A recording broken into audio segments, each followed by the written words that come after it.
Swashby and the Sea,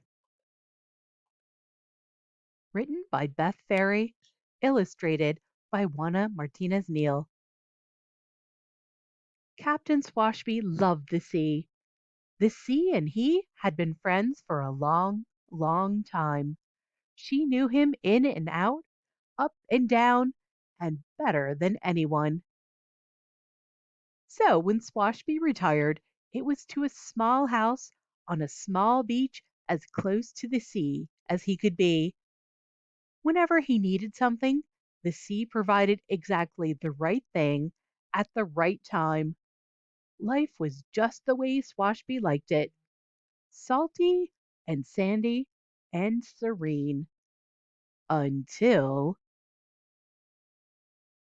squeaks and squeals sprang from the empty house next door, which was no longer empty. It had been commandeered by a girl and her granny who planted umbrellas, scattered beach chairs, and boarded Swashby's deck without permission.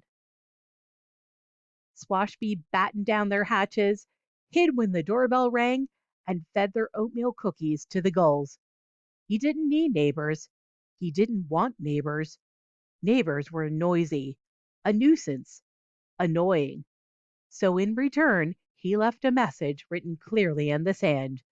No trespassing, which the sea fiddled with just a little bit. Sing, the girl read, and she did just that. She sang every song she knew while dancing up and down Swashby's deck. What now? She asked. Now vanish, Swashby wrote later that evening, adding a starfish exclamation point. And the sea fiddled just a little. Ish, the girl read, picking up the starfish, and did just that. She closed her eyes and began, I wish. No, no, Swashby interrupted, stomping down the steps. If you mean to make a starfish wish, ye must say this.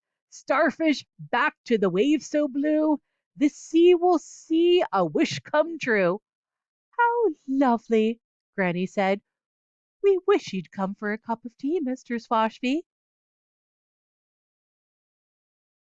But Swashby wished to be left alone, so he grumbled and mumbled and hurried inside. He didn't need tea. He didn't want tea. Tea was civilized, friendly, neighborly. What he needed was a new message.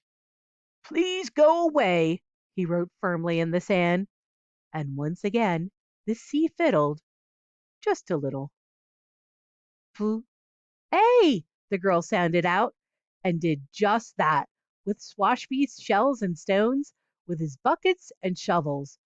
But her towers kept falling.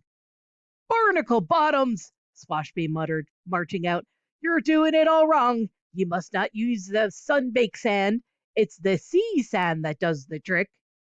And he showed her how to dig for the wet sand below. They, but Swashby was gone. Before long, amazing sculptures decorated the beach. It's the clam shells you should be using, Swashby called from inside. Come play, Mr. Swashby, the girl called back. Swashbys don't play, he answered, banging the shutters. So the sea decided to meddle, more than just a little. She inched her way up the sand and tickled the girl's toes. She nibbled on the sculptures and slurped away the bucket. The girl tried to grab it, but look at me, the girl called. Oh, look at her, Granny gasped. Oh dear, look at her. Granny hurried to the water's edge, but Swashby was already there. What are ye up to, ye great salty imp? He asked, scooping up the girl and the bucket. With a great big wave, the sea delivered the pair back to shore. And there was no stopping the laughing and the thanking and the huggy that was Swashby's reward. I see what you did, he whispered to the sea as he was whisked away to celebrate. And after that, it was easy for Swashby to have tea with the girl and her granny, and ice cream, and lobster, and s'mores on the beach. It was easy for him to share his special sea glass. It was even easy for him to see that neighbors could be fun, and friends, and family. And when he had a moment to himself, Swashby carved a heartfelt message for the sea. "Thank ye, friend," which the sea fiddled with just a little bit. The end.